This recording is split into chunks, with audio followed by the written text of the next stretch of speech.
Paradoja en Renfield Street, es este libro. Bueno, me he escrito la frase, hoy tengo el honor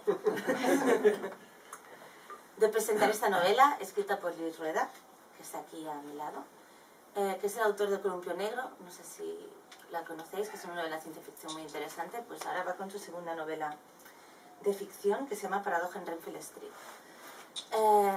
Esta es una novela que la definimos como una novela de aventuras y horror esotérico, que viene a ser, para que os hagáis una idea, una especie de mezcla entre una película de Raoul Walsh, que es un director que hacía películas de aventuras clásicas, con The Devil Rides Out de Terence Fisher. Una cosa así, un poco extraña. Viene a contar la historia de un grupo de gente desubicada que vive en Glasgow, perdidos en un mundo en descomposición, digamos. Su realidad cotidiana se ve alterada por una serie de cosas que ocurren, circunstancias que tampoco voy a avanzar para no haceros spoilers. Pero bueno, básicamente es eso lo que ocurre. Aunque también siempre he visto esta novela como una especie de laberinto, muñecas rusas dentro de muñecas rusas perdidas en un laberinto, básicamente. Así que se podría definir como lo que hemos dicho, un grupo de perdedores en busca de su personaje.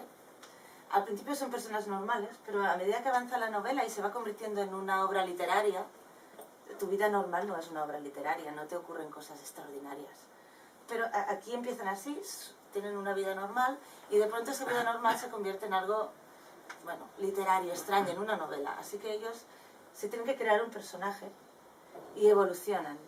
Pasan de ser gente normal y corriente, pues a, no sé, uno quiere ser lord, otro quiere ser un capitán, otro una dama clásica, tienen que buscarse un personaje, digamos. Tienen que convertirse en personajes literarios para adaptarse a las reglas de la ficción. En este aspecto, podría ser una novela que explora las reglas de la ficción, también. También podría ser un ensayo sobre símbolos esotéricos. Hay bastantes, están bien explicados, es un tema que nos gusta bastante, nos gusta mucho, a Luis le gusta mucho y puede verse así, empezando por la portada. No sé, después explicaremos un poquito más sobre la portada. Puede ser un repaso literario a la historia del siglo XIX, porque hay espías, se habla del gran juego en Asia Central, el Torneo de Sombras. Bueno, que no sé si sabéis que en el siglo XIX, antes de la Primera Guerra Mundial, toda la área de la Asia Central se convirtió en un tablero de ajedrez donde jugaban las grandes potencias. Y básicamente se hacía a través de los arqueólogos. Un poquito como las películas de Indiana Jones, pero en el siglo XIX y en Asia Central. Y conspiraban unos contra otros con redes de espionaje y también para conseguir los tesoros ocultos y llevárselos a sus respectivos museos. Vaticano... Sí, sí, estaba el Vaticano, estaba Rusia, estaba... El Hermitage. Sí, el Hermitage. Y Sven, que era, por ejemplo, de origen sueco. Japón también participaba, Inglaterra. El British Museum, que recreaba cosas. Es bastante fascinante y está explicado también. Puede ser un homenaje a Escocia también, y si te pones a Japón, porque aunque Japón es más pesadillesco todo, digamos que has hecho un homenaje destruyendo los países que te gustan, después me explicarás. Sí, y además pasan cosas después, en eso como una cierta sí. Brexit, etc. Ya en plan más profundo puede ser una reflexión sobre la figura del padre, sobre la figura del padre real y sobre la figura del padre ideal, que no tiene por qué coincidir uno con otro. Esto también está. Y se plantea una pregunta, si son posibles o no las segundas oportunidades a través de los viajes en el tiempo, ¿no? ¿Puedes volver al pasado, cambiar las cosas o no? Igual no lo sabemos. A veces parece que sí, a veces parece que no, a veces parece que hay ciertas reglas, ya nos explicarás. Es por esto, decía, que Paradoja es una novela con muchos niveles de significado. Muñecas rusas dentro de otras muñecas rusas, universos y multiversos. Me he preparado unas preguntitas, pero no sé si antes poner el... Sí, Yo más que nada poneros un poco en guardia, sobre todo por el tema de la sinopsis. Yo creo que es esencial para entender toda la mecánica de la novela, que ya de entrada digo que aunque es una novela muy divertida y que se deja leer muy bien y es muy disfrutable, tiene diferentes capas, como muy bien explicaba Marta, y todo tiene un sentido quebradizo, ¿no? Dentro de una coherencia. Entonces, si os habéis leído la sinopsis por encima, veréis que el planteamiento de todo empieza en la calle Renfield Street, en un apartamento donde hay un personaje típico de la juventud de Glasgow, juventud escocesa, un poco así, yo lo llamaría un ciegapás, ¿no?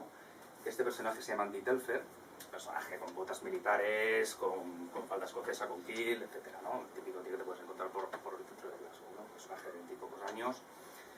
Este personaje ya se despierta en su apartamento de Renfield Street con una resaca de vodka importante, cosa que nunca debería pasar a un escocés. Y se da cuenta en ese momento de que tiene a su lado una dama joven, muy joven, vestida de época. O sea, no da crédito a lo que tiene al lado, ¿no? Entonces se da cuenta de que tienes esta chica que hace aquí, de dónde ha salido, etcétera, ¿no? Y a la vez, en esa misma situación, aparece otro personaje que es un agente literario, que se llama Edward Granger, que es un personaje muy particular, un personaje de unos 40 años, con reloj de cuerda, todo un dandy, etcétera, que tiene en la mano un manuscrito. El tema y el detonante de toda la paradoja y de cómo comienza y arranca la novela es que en ese manuscrito que tiene en la mano ese agente literario que se llama Edward Granger, el protagonista de ese manuscrito que se escribió a principios del siglo XX, es el propio Andy Telfer que está en la cama. Y la dama que tiene él al lado es la protagonista de ese manuscrito. Entonces también, en un registro previo que hacen, se dan cuenta de que lleva documentación, o sea, del traje de época, lleva documentación del principios del siglo, del año 1900 en concreto. Bien, ese manuscrito que tiene en las manos Edward Granger explica que esa dama, en el año 1900, en la villa de Dumbarton, fue invitada a una especie de truco de magia creado por un tal Mackindough, que era un mago de la época, que además muy relacionado con la Golden Dawn, que voy a explicar un poquito más esto, que trató de hacer en un pabellón un viaje de 24 horas en el tiempo y en el espacio, con 100 personas en un pabellón cerradas. Entre esas 100 personas estaba Sarah Evelyn y, por ejemplo, estaban los varones de Overton, que luego ya veréis que dentro de la novela hay muchos personajes reales, históricos, que están introducidos dentro de la propia ficción. Y se intentó hacer ese viaje en el tiempo, pero algo salió mal. De hecho, por eso está en la cama junto a Andy Telfer, el personaje de, en este caso, Sarah Evelyn. El caso es que ese viaje en el tiempo, esa feria existió, ese pabellón existió, el intento existió en la realidad, y nosotros tenemos las imágenes de ello. La grabación exacta del año 1900, del momento en que todos entran en el pabellón de Mackindough e intentan hacer ese viaje temporal y espacial. No sé si lo vamos a poder hacer. Tenim internet, no? Espero que sí. El tenies obert amb el Safari. Sí, està obert a darrere amb el Safari. Ah. A darrere. Ah. No, però ja està darrere d'això. Això és.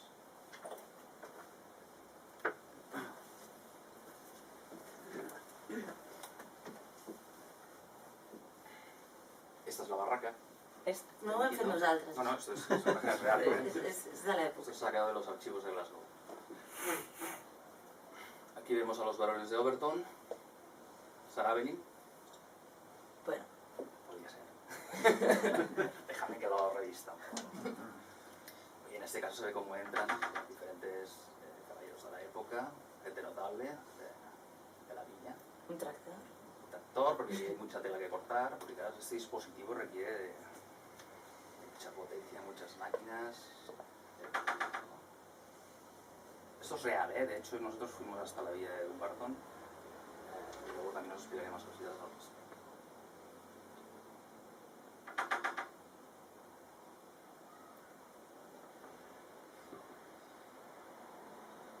Aquí salen, pero no deberían salir.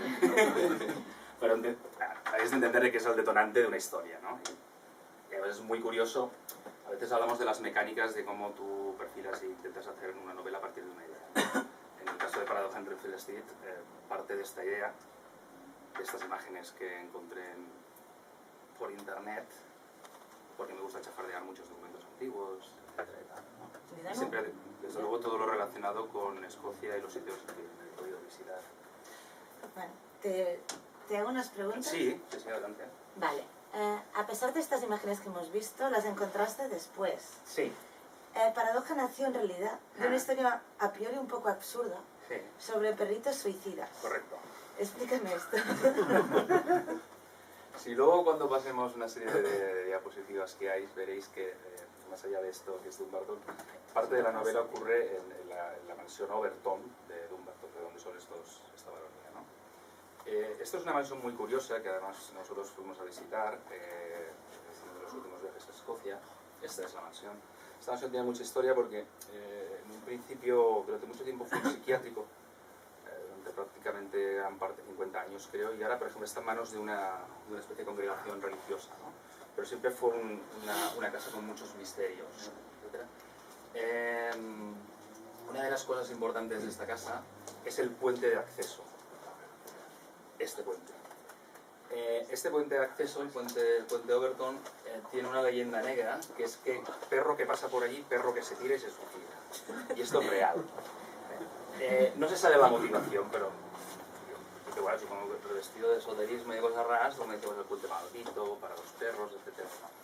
Se han buscado explicaciones. Aquí no se ve tanto, pero también sí que es verdad que parte del puente hay, por ejemplo, mucha vegetación que sobrepasa el puente. Yo creo que por una cuestión casi de percepción de los perros, de pensar que hay tierra, ¿no? Y directamente se lanzan, ¿no? Pero bueno, el caso es que incluso dentro de la novela veréis que hay una situación también con un perro border collie también que va por ahí. Sí, son ideas, detonantes, como las imágenes que habéis visto, pues este puente también que supone que tiene mucha importancia durante la historia, sobre todo en temáticas de acción, creo que es interesante. ¿Cómo pasaste de perritos suicidas a vampires asesinos? Lo de los vampires, uno de los aspectos de la novela es que hay una revisión primero, de los conceptos del terror. A mí me gusta mucho el terror grotesco. Yo soy de los que, ya sé que soy muy pesado explicándolo y tal, me aburro ya de leer novelas de zombies, según qué enfoques de vampiros, etc., ¿no? Y a mí me gusta buscar cosas nuevas. Y en esta novela está plagada de cosas nuevas e inéditas. Una de ellas es parte del folclore escocés y son los vampires. Los vampires se habla prácticamente desde siglos atrás, siempre se les ha considerado unos animales, unos subhumanos que viven en las cuevas de todo el territorio de las Highlands. En la novela tienen muchísimo protagonismo y tienen también un detonante que tiene que ver con la historia y con la paradoja que se crea temporal. Hasta ahí puedo leer, no os puedo expresar mucho más, pero igualmente en esa misma percepción y en esa misma idea de la renovación del monstruario y la teratología, más allá de los vampires también veréis que la novela está estructurada en varias partes. La primera es Glasgow Ways, Escocia, luego hay esa parte que ya es un viaje en el tiempo hacia atrás, que es Oriente Medio, que es donde ya Marta apuntaba todo el tema de lo de los arqueólogos, espías, el juego de sombras, etc. Pero es que hay una segunda parte ambientada en Tokio, en Japón, una parte mucho más contemporánea y que ya nos lleva más a nuestro tiempo, porque el inicio de la novela se da en 1900, se da en el año 2000, 100 años después de la paradoja, pero a partir de ahí los personajes van evolucionando y la fase final se da en Tokio prácticamente en el momento que hubo todo el problema de Fukushima, que también lo relaciono con todo este desastre que se queda en ese apartamento de Renfield Street a partir de ese manuscrito. Háblanos del viaje temporal. Sí, bueno, acabo esto también. Sí. Quiero decir que en el tema de Japón también recurro al folclore japonés y, por ejemplo, me traigo a mi terreno las Yamaubas, que son una especie de yokais, que en este caso son mujeres vengativas que se alimentan de hombres, ¿no? Y todo por culpa de X cosas. Bueno, pues entonces te cambio la pregunta. Vale. A ver, si en el Columpio Negro se podría decir que era una historia centrada en mujeres, eran las protagonistas absolutas. Sí. Se puede decir que Paradoja está centrada en los hombres. ¿Por qué has dado este paso? Es una historia de porque eran aventuras, quizá... De camaradas, sí, está ese espíritu muy de película de aventuras, incluso de western. Me gustaba ese concepto así un poco a los Howard Hawks, a los Raoul Walsh, como te apuntabas, ese grupo de hombres, incluso es un poco como lo que hace John Carpenter ahora también un poco, ¿no? sí, esa relación de hermandad y sobre todo, como en la novela ya partimos de hablar de la Golden Dawn y de ciertas sociedades secretas, etc., estos personajes que se tienen que construir a sí mismos en la misma ficción ya son capaces también de crear como grupos y órdenes un poco muy pillados, como en este caso es la Orden del Triskel, que es el que se crea, en que ellos se quieren prácticamente defensores de la luz en contra de las sombras, ¿no? Ese tipo de cosas. Pero es la construcción de un héroe en la misma mecánica de la ficción. No, me apetecía simplemente hacer, no sé si en aquel momento a lo mejor yo tuve también, aquí me sincero, algunos problemas de relaciones con algunos amigos con los que a lo mejor la cosa no fue muy demasiado bien y me apetecía desquitarme con una historia de amigueo entre hombres, pero como vuelvo a decir, después hay una gran venganza por parte de las mujeres, con lo cual se me puede decir de todo menos que es una novela machista, porque creo que luego está el retruécano este final que desmonta muchos tópicos. ¿Qué papel? Hablabas de la Golden Dawn. ¿Qué papel juega? Importante porque Mackintosh, que es este mago extraño que aparece prácticamente de la nada, que nada conoce, que ha hecho una serie de trucos muy importantes por toda Europa y se ha ganado un cierto prestigio, va a vender el pescado a Overton para que le financien este truco inmenso que es el del viaje en el tiempo, está asesorado, incluso financiado por el doctor William Prescott, que es uno de los fundadores de la Golden Dawn, y es un personaje que está dentro de la novela y ejerce como tal. Un personaje que tiene sombras y más sombras que sombras, es decir, que yo creo que si tiene descendientes, que no lo sé, y cogen esta novela traducida en un futuro, por decir algo, no lo dejo demasiado bien. Pero esto es la presentación que hicimos en Gigamés, que estuve acompañado por José Miguel Rodríguez y por David Aliaga. David Aliaga incidió mucho en este tema de la Golden Dawn y creo que captó muy bien el propósito de lo que es la Golden Dawn en esta novela. La Golden Dawn ha perdido ese sentido místico que tenía de alguna manera para convertirse prácticamente en una idea pop. Forma parte de la cultura popular. Sí, bueno, de hecho, ahora están saliendo un montón de libros claro, sobre Aleister Crowley y básicamente es un... Con diferencia de que yo aquí al Dr. Prescott le hago hacer de Dr. Prescott con el ejercicio de haber investigado un poquito quién era este hombre, en qué momento, por ejemplo, él mismo, sobre todo cuando ya se hizo más mayor y dependía del sueldo militar, renunció a todo el tema del esoterismo porque no le convenía. En cierto modo, pues esto eran una gente que supieron hacérselo muy bien, ¿no? Pero en todo caso, el personaje de Prescott está bien dibujado, está bien creado, yo lo he trabajado muy bien. Sobre todo lo que no se me ha ocurrido es hacer, y aquí meter el zasca, lo que hace mucha gente, que es, por ejemplo, voy a hacer una novela y meto a Aleister Crowley y lo voy a convertir en héroe de acción. No es el caso, yo creo que eso es una... No, y también gente que hace lo que Lovecraft pegue tiros, ¿no? ¿Tú te imaginas a Lovecraft pegando tiros? Pues no. Aquí Prescott hace de Prescott, hace de ese asesor civilino, de miurgo, etcétera y tal, ¿no? Y sí, y la Golden Dawn tiene presencia durante toda la novela. Una novela que está cargada de simbolismos, que coge muchas ideas de la mitología antigua, en este caso de la mitología india. Es un poquito también lo que hacía la gente de la Golden Dawn, ¿no? Sobre todo con el tema de referencial de Egipto y todos estos temas relacionados más herméticos. Vale, aquí voy. Pero lo que no os he explicado todavía es que el detonante, si hay más detonantes dentro de detonantes, de todo este tema del viaje en el tiempo, no es que aparezca de la nada y hagan un conjuro y ya está. Y son tan geniales, o Prescott es tan genial que tiene no sé, una especie de conjura mágica. No. Es que todo ocurre porque este dios que tenéis hindú aquí es Indra. Es un dios de la fertilidad, de la lluvia, etcétera y tal. Fue uno de los dioses primigenios en la época hindú, fue un dios muy poderoso que luego fue perdiendo poder. Bueno, y aquí me advierto un poquito toda esta mitología. Un segundo, he buscado la definición de Indra. Sí. Pone, Indra era un dios joven, Sí. solía haberse envuelto en peleas, bebía mucho y comía de todo. Muy escocés. Sí. Ya está, es eso. Ya era muy escocés, ¿eh? Ya está aquí. Y bueno, lo que nos enfocamos es que el eje, o el MacGuffin de lo que es toda la novela, es este elemento que lleva aquí, que es el cetro de Indra. Es un elemento de poder. Es un elemento de poder que se remonta a la época Mitanni al norte de Siria y que luego tuvo su presencia en la mitología hindú muy fuerte. Y ese es el elemento que es el que motiva todas las pesquisas, toda la historia, un elemento inventado, es parte de la ficción, ocurre revestido con muchos datos, etcétera y tal, con habilidad, espero. Y sí, es muy importante el centro de Indra, pero claro, no puedo revelar mucho más. Es el objeto que tiene Macintosh, que no puedo explicar de dónde lo ha sacado, pero si con Prescott al lado os podéis imaginar una serie de triquiñuelas importantes y más relacionado con el tema de ese gran juego, de ese juego de ese trofeo de sombras que era en el desierto del Takanaklan. Todo tiene también un punto arqueológico muy chulo y que le vais a disfrutar un montón, ya veréis. Una de las cosas que más me ha sorprendido es que aparecen ángeles. Sí. Pero no son precisamente buena gente. Los ángeles es una obsesión mía estética, iconográfica muy importante. Me gusta incluirlos de alguna manera siempre. En este caso, más que ángeles, yo les llamo alados. Y me gustan estas realidades pervertidas en las que los humanos se mueven en un plano y después hay otra cosa diferente, ¿no? Otra cosa diferente, que además está muy por encima de los humanos y que tiene unos códigos muy especiales. Y me gustaba esa idea de los alados y los alados tienen mucho protagonismo. De todas formas, tienen un mundo muy burocrático. Sí, es una monarquía prácticamente. Sí, con niveles, sí, cuidadito, no te pases de nivel. Sí, aquí también hay mucha teca Parece la administración del luciferismo, pública. que también es una cosa que me atrae mucho y tal.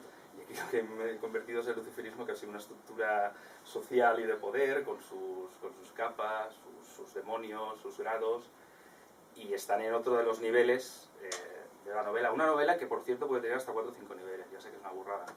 Incluso en algunos niveles entro yo directamente como narrador, para poner orden, porque si no se desmadra la cosa.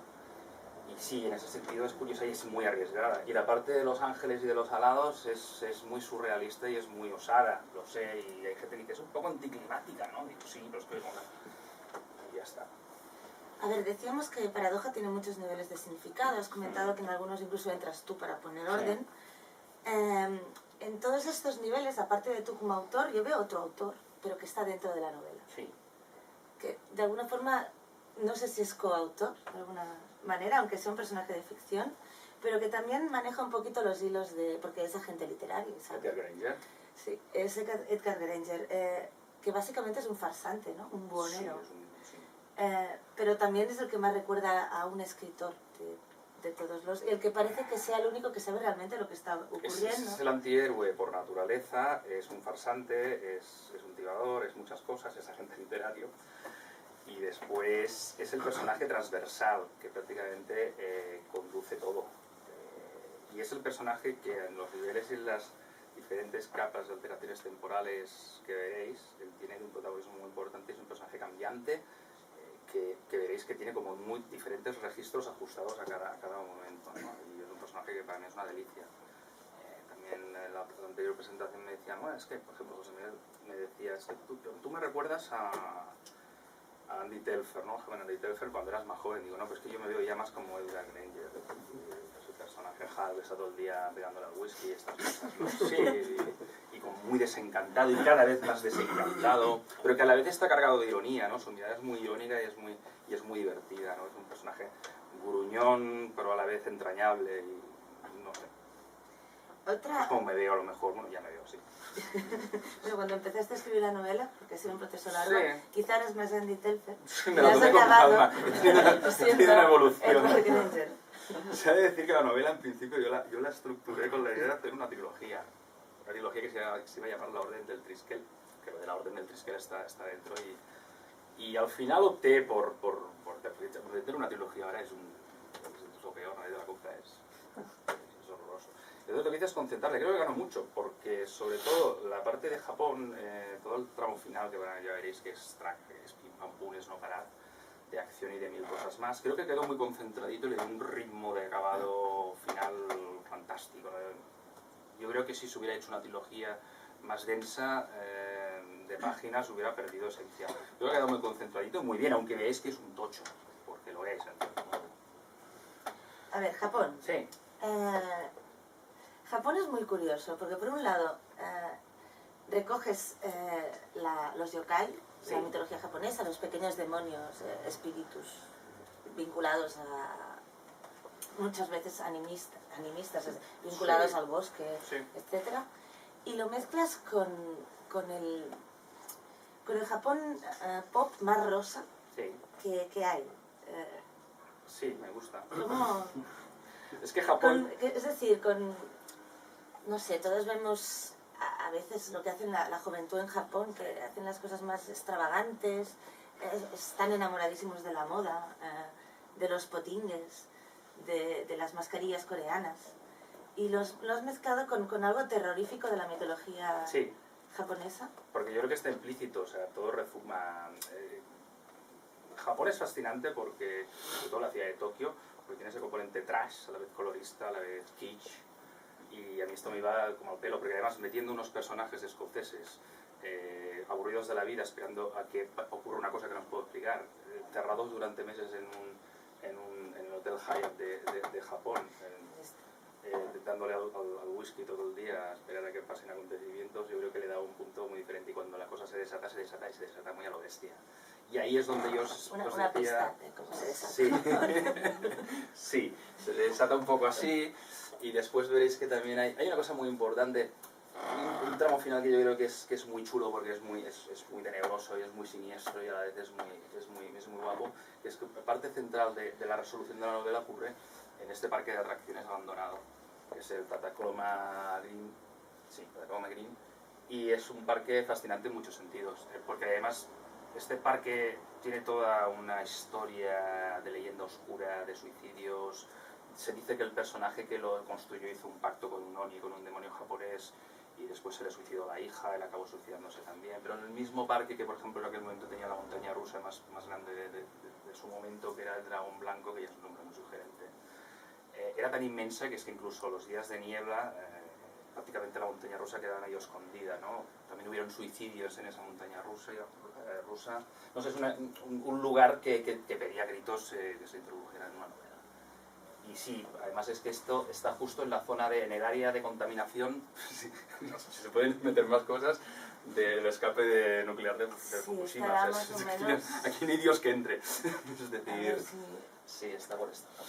Este parque de atracciones. Si queréis que luego hay también todo un recorrido.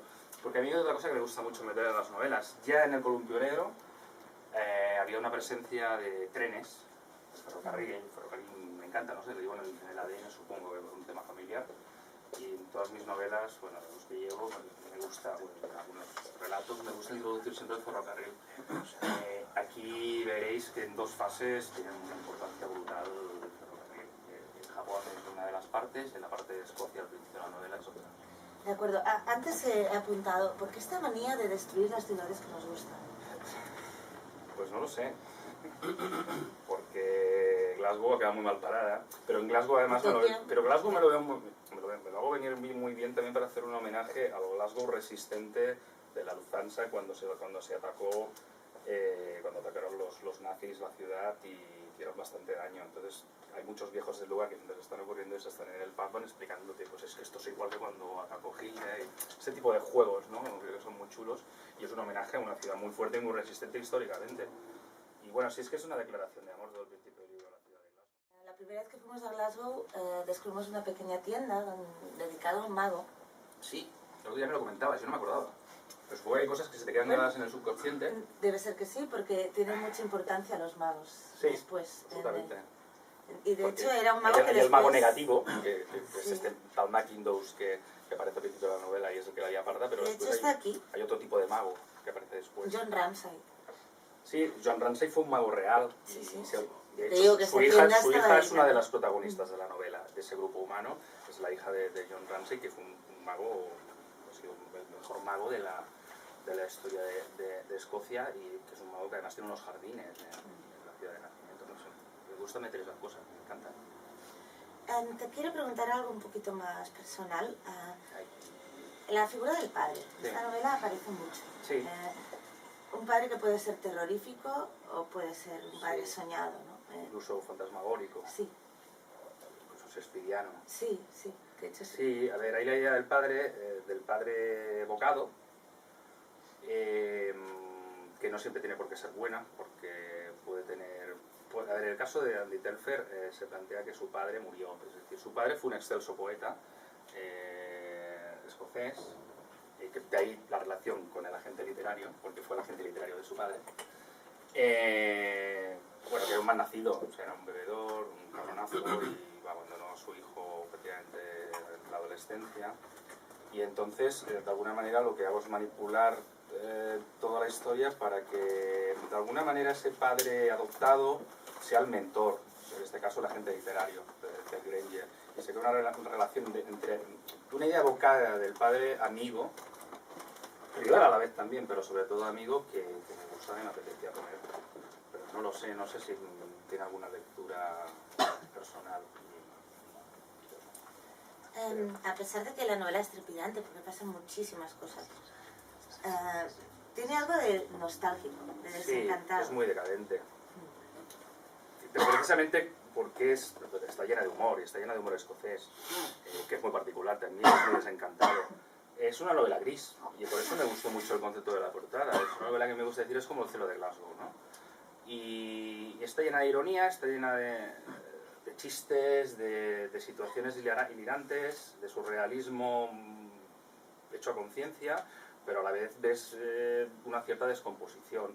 Por eso también lo de las alteraciones en el tiempo me permite jugar mucho con cómo la transformación de la vida de unos personajes en esos bloques de tiempo alterados puede modificarse. Toda la capacidad de adaptación que podemos tener todos en un momento dado, pero sí es un mundo en descomposición. Esto es una probeta de un apocalipsis de la hostia, y de cómo unos personajes que son como nosotros, gente que no tiene capacidad de ser héroes ni lo pretende ni nada por el estilo, se han de crear un personaje literario para poder sobrevivir a eso. Yo creo que esto es como el soldado que va a la guerra, ¿no? De alguna manera se ha de creer que puede poder matar, que tiene que poder ejercer de héroe, porque si no se quedaría inmovilizado, ¿no? Pues estos personajes a mí me permiten construir esa evolución mental, ¿no? Y evidentemente cuando ocurren según qué hechos, esos personajes ya no vuelven a ser lo mismo. O sea, hay un cambio brutal. Es curioso porque al principio son conscientes de que se están mintiendo a sí mismos. Sí. Pero después ya se hacen con el personaje y ya incluso se olvidan de cómo eran antes. Claro, imaginaos que en el proceso del principio que os he explicado, Sarah Abelin, que es esta chica, viene realmente del siglo XIX, del siglo XX, del 1900.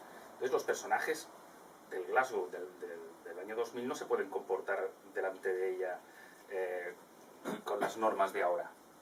Es que hay un momento, no sé si recuerdo, que es que hasta tapan la etiqueta del yogur para que ya no sospeche nada, ¿no? Porque al principio le intentan decir, no, esto no ha pasado nada, ahora cogemos el tren y te llevamos a tu casa en Dumbarton, que es cuando se encuentran toda la ciudad absolutamente desmelenada y un caos del 15, ¿no? Por culpa de la paradoja que se ha creado. Y esos personajes ya desde el principio se crean unos iconos alternativos. Al Granger se pone el nombre se pone la etiqueta del Lord ya directamente, y Andy Telfer se hace pasar por un capitán de las Highlands. Es que esos roles al final acaban convirtiéndose en realidad, incluso acaban invirtiéndose. Ese tipo de juegos de roles, yo creo que eso es muy divertido, y tratar a los personajes... A mí los personajes muy enquilosados, ¿no? Que tienen un perfil muy definido, no me gustan. Me gusta que haya una transformación. Pero eso está en cualquier base de guión, ¿no? Los personajes tienen una evolución, si no, la novela ya desde principio a fin es una cosa atascada y sin vida, ¿no? Me gusta que fluyan ese tipo de transformaciones de los personajes, y los acontecimientos tienen que ayudar a eso. Pues por mí ya está. Y no sé qué podría comentaros más. No sé si querías comentar alguna cosa más. No, lo del tema de la mecánica de los viajes en el tiempo ya os lo he explicado un poquito, son esos ciclos de 100 años. Claro, no estamos ante los viajes en el tiempo que entendemos como una manera científica, ¿no? Porque esto sí que te puede venir a decir, es que tú has hecho aquí lo que... Sí, estamos en el terreno de la ficción, y no estamos en el terreno de la especulación científica, ¿no? Por eso me apoyé mucho en esa idea de que ya está el Mahabharata de los ciclos de 100 años, y además de eso te permite jugar a un nivel de la hostia, como en los viajes en el tiempo más típicos no podías hacer, y veréis que eso le da un encaje muy chulo. ¿Quieres preguntar algo? Sí, quería saber, es que como llego un pelín tarde me he enterado, pero saber qué medios, qué utilizan los protagonistas o protagonistas para viajar en el tiempo. Magia, ¿no? Por lo que he podido... No, hay un detonante, que es una paradoja creada por un objeto de poder, que es el cetro de Indra, que es un objeto que está en manos de un mago. Vale. Que detona prácticamente a partir de la idea de un viaje, de un truco de magia en que 100 personas han de viajar 24 horas en el tiempo y en el espacio. Algo ocurre jodido y negativo y la cosa se desmelena. Y esos ciclos de 100 tiempos, o sea, de 100 años, caen en una especie de bucle interior dentro de la propia novela. Es muy complicado de explicar la mecánica, pero lo veréis. Creo que está expuesto de una manera muy sencilla que va en la mecánica propia de la novela y de cómo se mueven los personajes, y lo veréis muy claro cuando lo veréis. Explicarlo es muy jodido. Vale. Tenéis que Pues poneros. leerlo, sí. Y no sé en qué estaba. Sí, bueno, lo del horror grotesco ya he hecho unos apuntes. Lo de la arqueología también, pues es una cosa que me apasiona, me gusta. Sí, mira, a ver, por ejemplo, este es el conde Otani. Mm. Es un personaje real de la época. Sí. Este señor participó en el Gran Juego, en el Juego de Sombras, Sí. en Asia, a favor de Japón.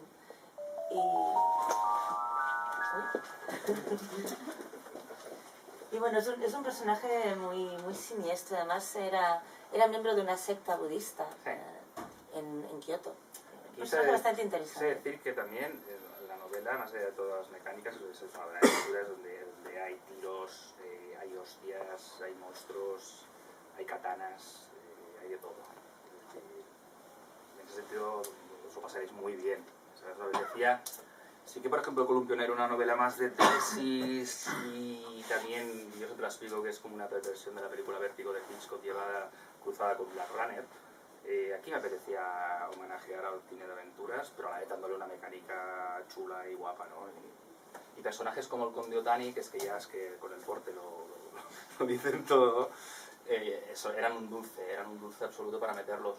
Y como él, hay diferentes personajes a lo largo de toda la novela que fueron personajes reales, que están un poco pervertidos. Yo al principio hice un poquito de excusas porque he manipulado la personalidad de algunos y que es parte de la ficción y no hay nada más.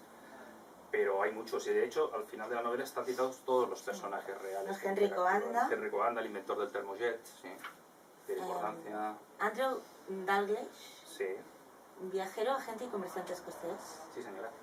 Gerard Dufry, vampiro de la Catedral de Amiens. Sí. Bueno, esto no es histórico. Ese no es histórico, pero Histórico. Al hablar de la perversión y de meter monstruos un poco diferentes, y hablar de los vampires y de las Yamaugas, también hay un pasaje en que traigo a colación a este personaje que toda la gente hace novelas de vampiros y los mejores no se ha escrito nunca nada. Y este personaje está absolutamente vivo. Pues, Ambrose Bierce escribió algo sobre él, que es el personaje es un vampiro de la Catedral de Amiens que tiene una historia de la hostia. Y aquí lo he puesto como un personaje real porque mola, ¿no? Pensar que existió realmente, quién sabe, ¿no? Però sí. Nikolai Perdona, Fyodorovich. una curiositat, perquè quan es troba amb l'agent literari, Sí. bueno, no contaré el que passa, però fa referència com si ja s'haguessin trobat una vegada anterior, com si no fos el seu primer encontre. Sí. Això és algun regla que tens escrit o... Amb la mecànica de la ficció, dintre del que és d'allò, hi ha un moment en què s'apunta, no sé si més endavant, que ell li diu que segurament li recorda o li sona la seva cara perquè ell era un antic amic del seu pare i quan ell era petit segurament l'havia vist per casa. No, dic entre el vampir de la catedral de Ah, sí. I el gent literari. Edgar Granger i el vampiro no és la primera vegada que es troben. I aquí jugo a convertir a Edgar Granger en una mena de Van Helsing també, a l'escocès. Però n'hi ha algú escrit sobre aquest primer encontre? Però està aquí dintre. Està Està aquí, aquí, està aquí, vale. està en un passatge més cap endavant, és que tot està dosificat, però sí, això té tela. El que passa que tu vas explicant a contagotes, no? Sí, quan era jovenet ja se'l va trobar, ja ho veuràs. Bueno, dic uns quants aquí. Sí. Nikolai Fyodorovich Petrovsky, rus, el cònsol general de Rússia a Kashgar, Sí. que estava posat també en el Gran Joc, Sí. que deia. És bastant interessant això del Gran Joc. Con el Gran Juego, de hecho, en la novela hay muchos pies de notas al pie, ¿no? Pero yo creo que aquí es chulo, porque por ejemplo, eso que se apunta como elemento de ficción, como el Gran Juego, ahí apuntas también algunas lecturas que se pueden hacer al respecto, como Demonios extranjeros, que es un libro cojonudo que a mí me encantó y por eso también quise dibujarlo y volcarlo aquí. No sé, esas cositas que luego, una vez te has leído la novela, puedes ir investigando y son chulas. Hay más, que ya Sí, descubriréis, sí, tampoco sí. espero... Después hay que decir también que hay homenajes pop, porque me apetecieron un montón y, por ejemplo, dentro de la novela y en la fase final tiene mucha importancia iconográficamente Paul Stanley, el cantante de Kiss, el chico estrella. Sí, me apetecía, era un héroe para mí de mi niñez y me apetecía mucho darle aquí un protagonismo. Y lo tiene de una manera muy divertida y de una manera además muy esotérica y muy hermética y muy chula, que tiene que ver con lo onírico, etcétera y tal. Y esa parte la vais a disfrutar un montón porque es una locura. una locura absoluta. Una locura que volvería a hacer una mil veces. Me gusta. Me gusta arriesgar. Y hay cosas que me pueden decir, este libro es un poco raro, es anticlimático, es no sé qué. A mí me parece que todo lo barroco que puede ser en cuanto a concepción es que le da chicha, es que le da gasolina y no sé, y es intentar hacer algo que te quede un poco grabado, ¿no? Que te deje pues, no, que haya un intento de intentar hacer algo nuevo, al menos es lo que intento. Yo siempre lo digo, prefiero tirarme 3 años escribiendo una cosa de la que yo realmente esté satisfecho a publicar ficción cada año y hacer la típica historia y la tópica historia. Y yo respeto un montón a todo lo que hacen muchos compañeros, pero creo que a veces hay que atemperarse un poco y buscar una fórmula un poquito más mágica y más personal, porque a veces no buscamos entre nosotros mismos. Yo es que tengo un mundo muy loco y muy particular, ¿no? Y entonces, pues sí, no voy a escribirles aún qué cosas, está claro. Y de hecho soy un enamorado de todo lo grotesco y a mí hay un concepto del horror que me encanta, que es el horror grotesco, ¿no? Con todo lo que conlleva. Me gustan esos monstruos astracanados, extraños, esas conspiranoias. Mezclar todo esto me parece una maravilla. Y no sé, y poco más, porque después lo que tenemos ya es el concepto de la portada. Sí, venga. Que esto fue un poco a la limón entre Marta, porque ya sé decir aquí que este libro yo prácticamente... Tampoco voy a explicarla, simplemente pongo una imagen. Ah, No, porque si no se pierde un poco la magia. La portada. sí. Esto es un grabado de Henry Kurtak, que era un matemático y alquimista alemán. Sí, es la rosa rosa alquímica. Que, sí. bueno, hemos sustituido la figura de Jesucristo por una grúa. Por una grúa.